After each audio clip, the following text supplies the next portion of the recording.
my daddy left when I was 3, and now I'm 10. So that's 7 years. And it's not like I haven't seen him.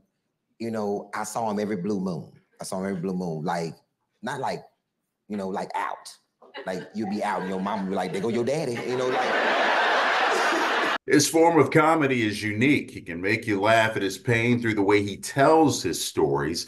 He makes you forget about your own pain as you listen to his experiences, and he allows you to lay down your troubles, at least for a little bit, and then pick them up again. They feel lighter. Welcome to the conversation, Mr. Ali Siddiq. How you Ali, doing?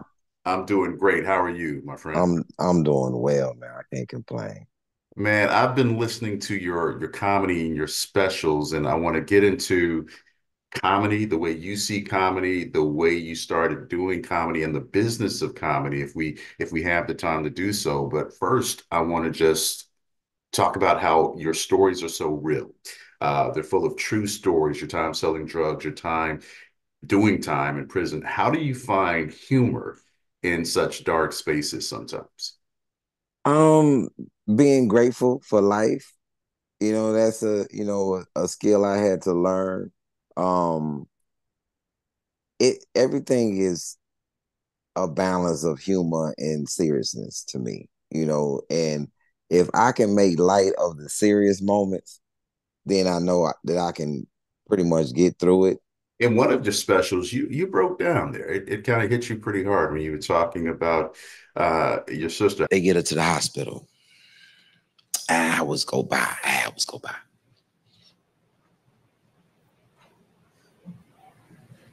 And they call the house. And I'm like, yo, what's up? What's good? What's your What's good? And I hear my mom in the background say, hey, don't tell him until we get there. How tough was that to open up about on stage? And were you expecting that kind of emotion? I knew I was going to break down. That's why I never ran. Like before a special or before a performance, a comic usually runs the material. When I got ready to do Domino Effect 2, is the special that we're talking about, I didn't tell my manager or the director what we were shooting. They saw it when we got ready to shoot it. I just knew how I wanted it to look. But talking about my sister is always a thing. This is one of those things that you really never are over. Being able to do that special and release that not burden, that load off my shoulders, so to speak, and know that it helped other people and it helped people in my family. Because on the special, that was me and my sister's first time ever even discussing it. In the culture, people don't like talking about the things that hurt them. You've made a business out of it. How and why? Man, those are the things that you deal with on a day-to-day. But if you get engulfed in your pain, I think I've seen people get so trapped in their pain and their mistakes that I just didn't want to be like that. And I just rather say it out loud than bottle it up. And it's just healthy. I just feel like it's just healthier. Man, we're supposed to be talking about comedy. You done going down the preaching route, This and I'm no here no for it. that's not even the preach route. That's how my stand up.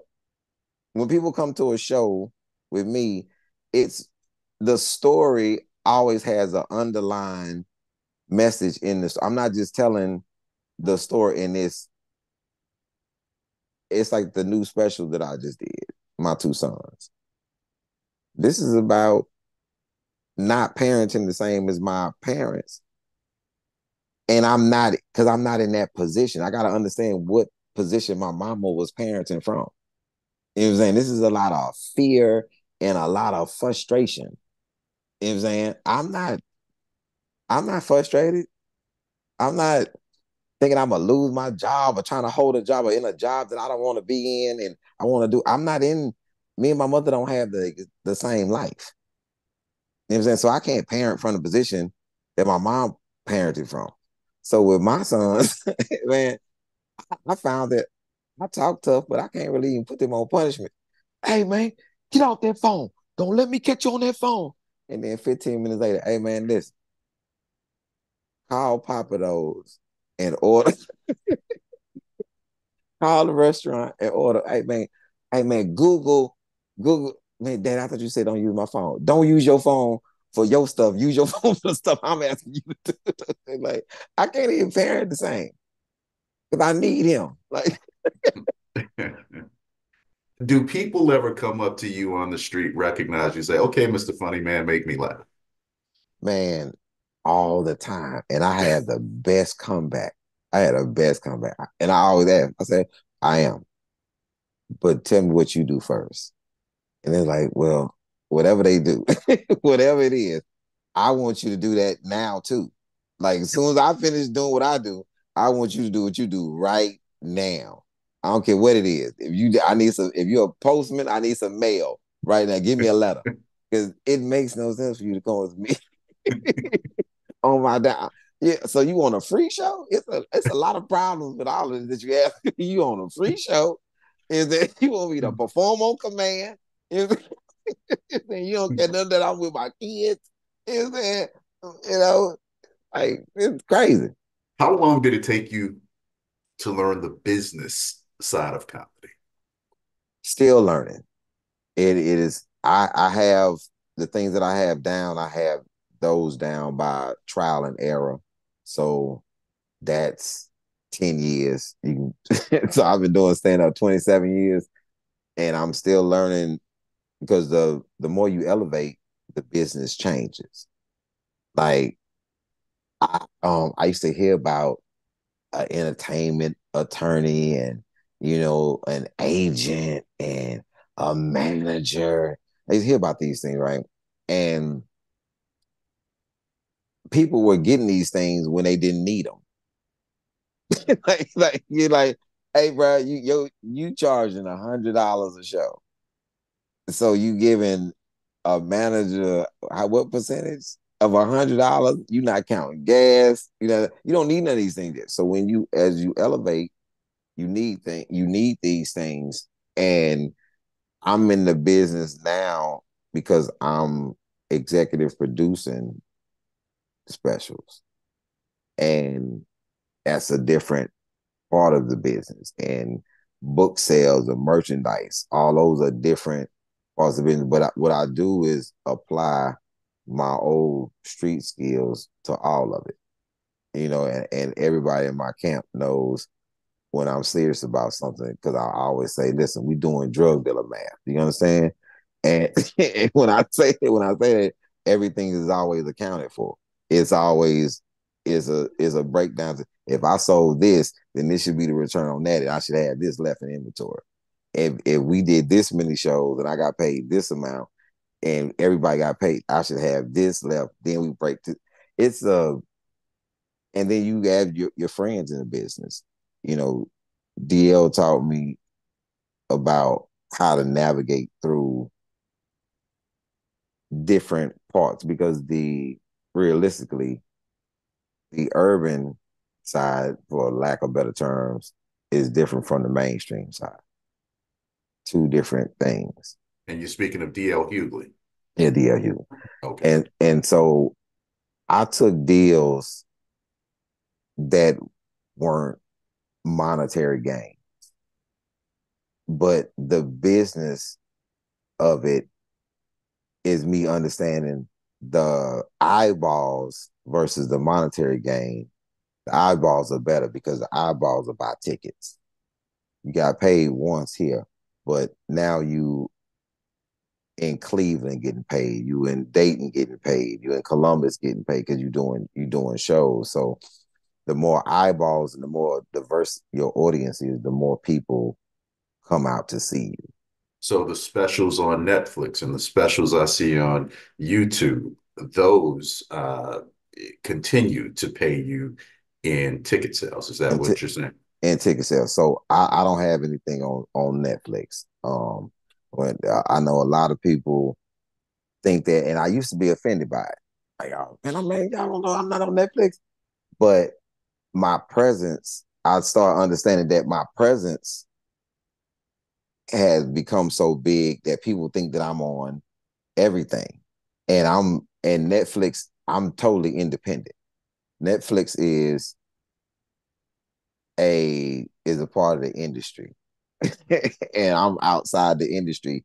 And I tell people why. So I have Domino Effect 1, 2, 3, 4. That's in 2.5 years. If I was on Netflix or any other major platform, they would have never allowed me to give you that much material in that short of time. Would you want to be on those platforms, or are you okay where you are? I am super cool where I'm at because I don't this is how I see it. And when we talk about business, the business of it is this to me. When I figured out I don't work for my agency, I don't work for my management. They work for me. And I'm an independent business. I'm an independent thinker. I have an independent craft. So for me to be on Netflix, it would have to be on my terms because I shoot everything. They I'm not in the business of being an owner, being owned by somebody, and that's vanity. Most people think that if they own HBO or they own Netflix or they own Showtime or any other thing that validates them as a good act. But what's more validating if you put it out yourself and people come to you regardless of the platform. You have resonated with them enough that whatever platform you on, they gonna come see you. So why not put it on your own platform? Smart man. When did you first realize you were funny? I'm still working on it. That's my people think, oh, you trying to be humble. I'm like, no. I'm I guess because my brain operates different than a lot of people. You know how people get stagnated or become stagnant when they think that they got it. And so I'm in a constant developing stage of trying to get better at something that people think that I'm good at.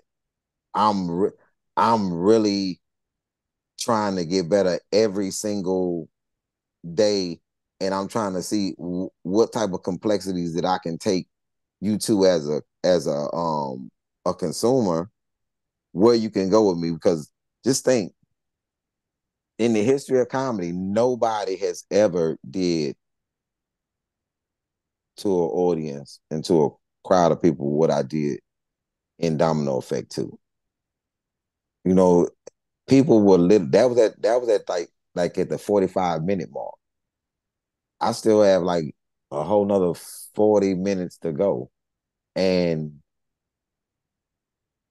people crying in their food and in their mind, like I never realized until my partner said, man, I was sitting there and I'm trying to cry to the side of my girl is next to me and I'm crying in my drink.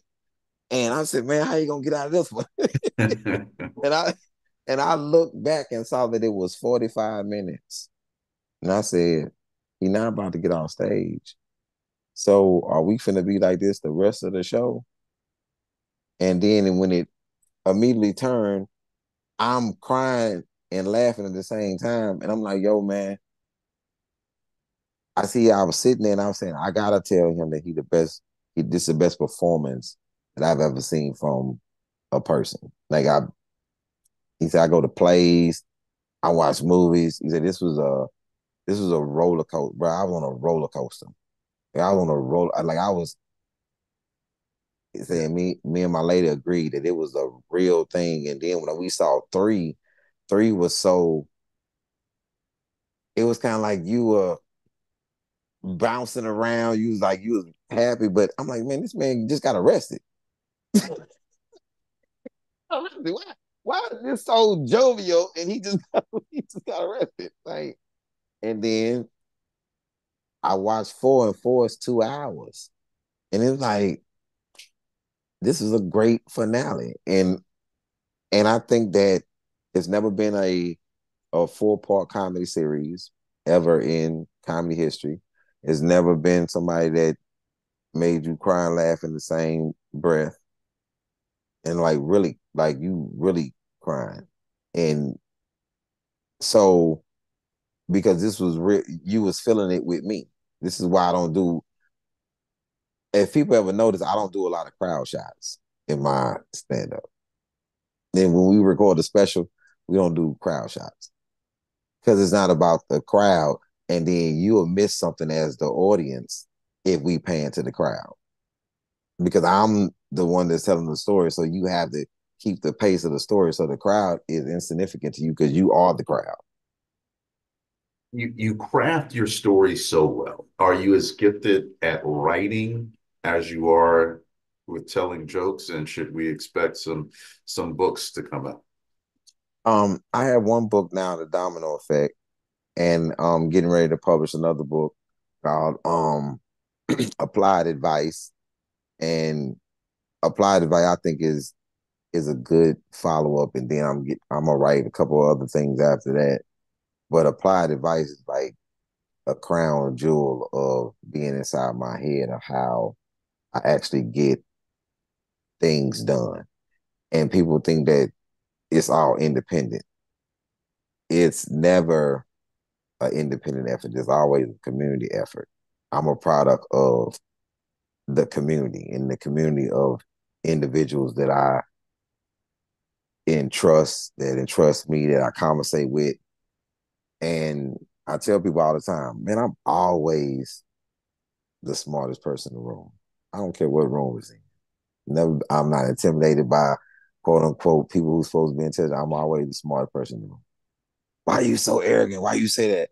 I think because I'm not so arrogant to think that I know everything. I'm gonna just ask the people that know.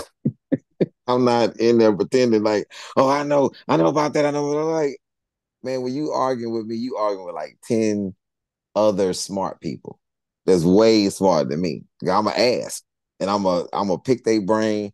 I'm gonna put it together, and then I'm gonna come back with the real information. I'm not. I don't have no. Well, I can't ask a question, which I think is a disease in our community as well. That's why I talk about me always asking something. In every special, I don't know. So I'm very juvenile in some spaces in the story. And then I'm very direct in some spaces because you see the development of me understanding now. Once I didn't understand, and now I 100% understand, and now I'm moving different. This is how life goes. I'm just telling a story based upon my own particular woes and follies that engage with other people. You know, I'm a human being. I'm engaged with other people, and sometimes the inaction is good. Sometimes the inaction is just meant to be uh, um a life lesson, like not laughing or having comment about other people's downfall, but sitting back learning why this downfall has happened. You know, in everything, because I've had woes, and I've just learned from how other people dealt with their thing and how I'm gonna deal with mine. And if I go this way, it's more beneficial versus going this way, and it continuously affected me.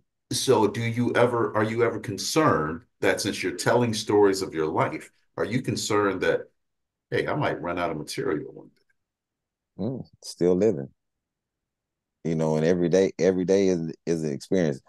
When you learn, when it doesn't take, when you walking through life trying to figure out the lesson in everything versus woe is me or what's happening. Even when I'm happy, I'm still trying to figure out what lesson am I learning in this. Me and Tracy Morgan was doing the show, and this is a guy named John Gard, good comedian. John Gard, Tracy Morgan just just randomly asked Gard, John, how much material do you have? John's like 45 minutes. And he was talking about bull crap. Ali, ask me how much material I have. Now, I'm even involved in the conversation.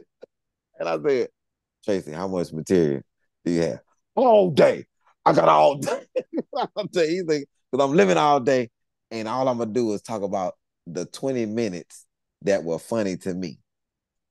And I'm listening, and I'm like, Tracy's right. 100% correct.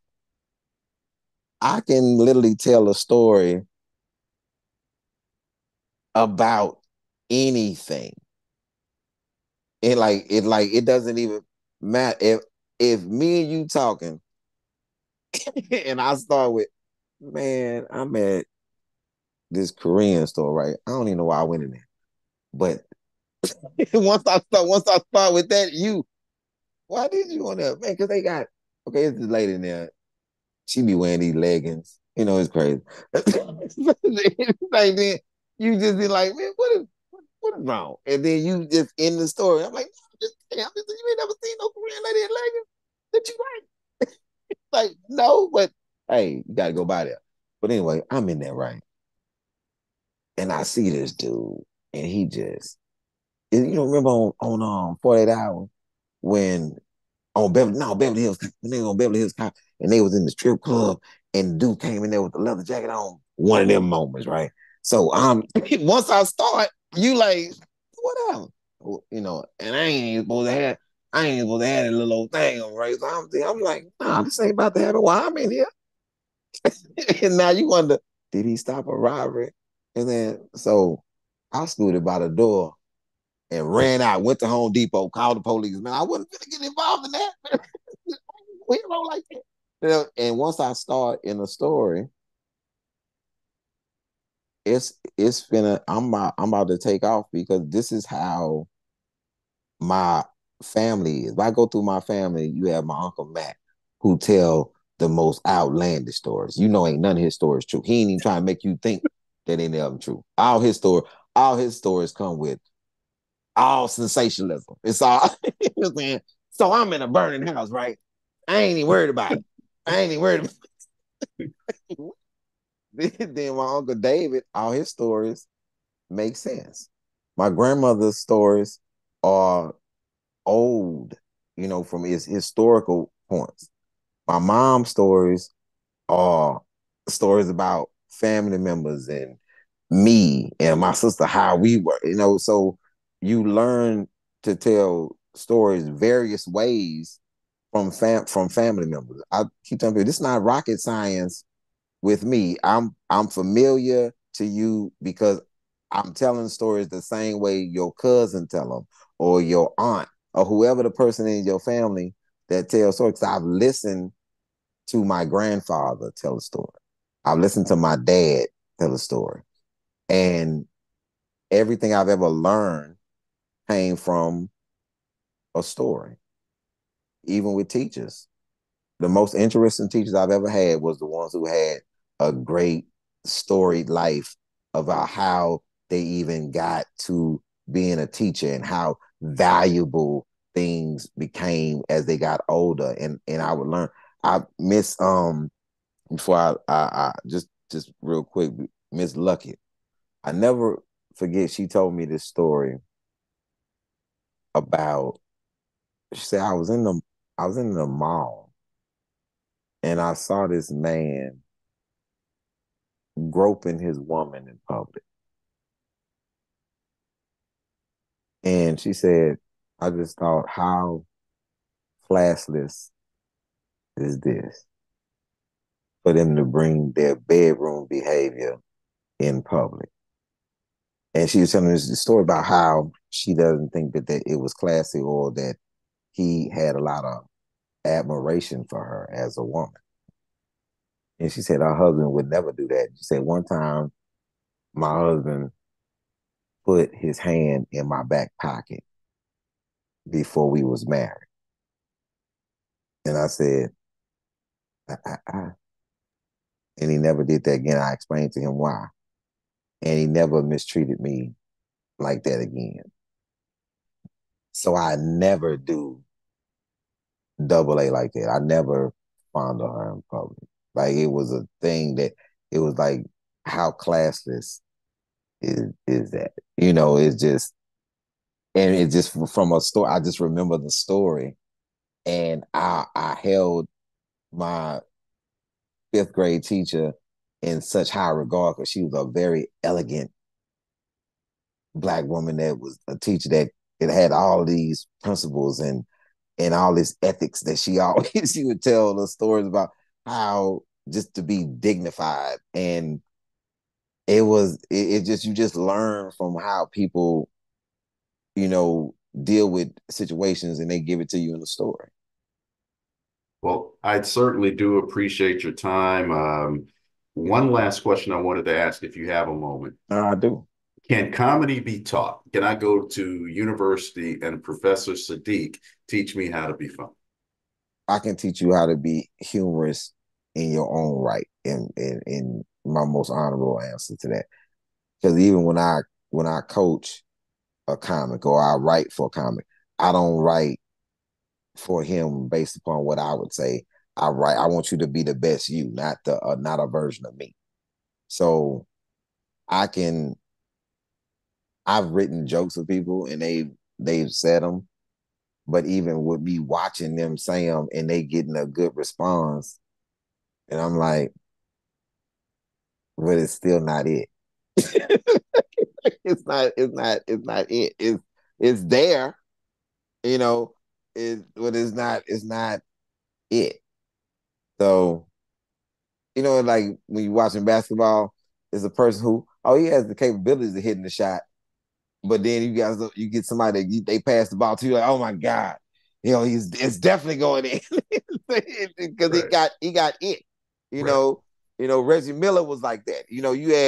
Reggie Miller get the ball, you like, oh my gracious.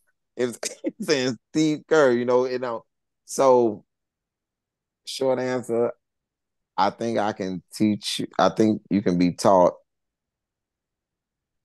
set up punchline, but I don't think that you would have the gloss of the cachet of I set it up when I want to, say the punchline when I want to. You know, I get off topic, go back to it. It becomes it's a different cachet. But I can teach you set up punchline. But not the secret But sauce. but not the but yeah, you won't have the sauce. Yeah, you just that's a cool little sandwich. But Hey man, man, this is a great conversation, man. This is great. This is a I great conversation. I really appreciate you, man, and I really am a fan of your work. So those of you who are going to be in Charleston, come out and check out his show. And if you haven't seen the Domino Effects, he just told you they're on YouTube. Very funny. He's a very talented storyteller. Check him out. I have one question. Mhm. Is that a real bow tie?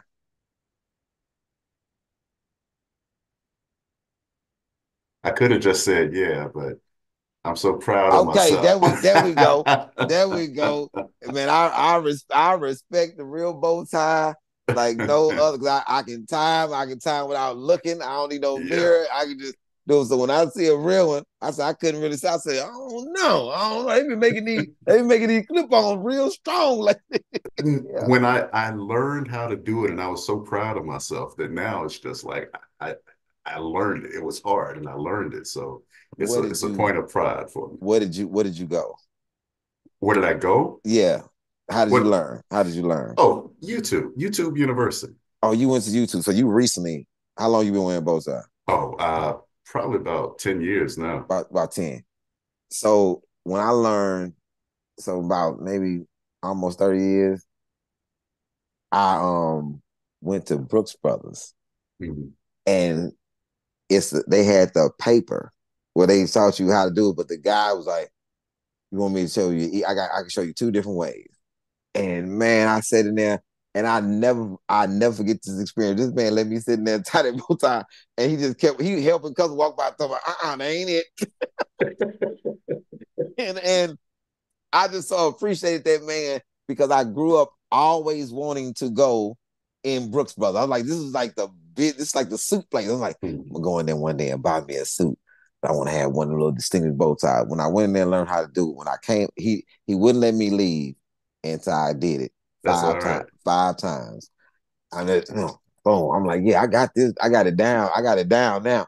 And when I walked out, I bought 5 bow ties, and you couldn't tell me.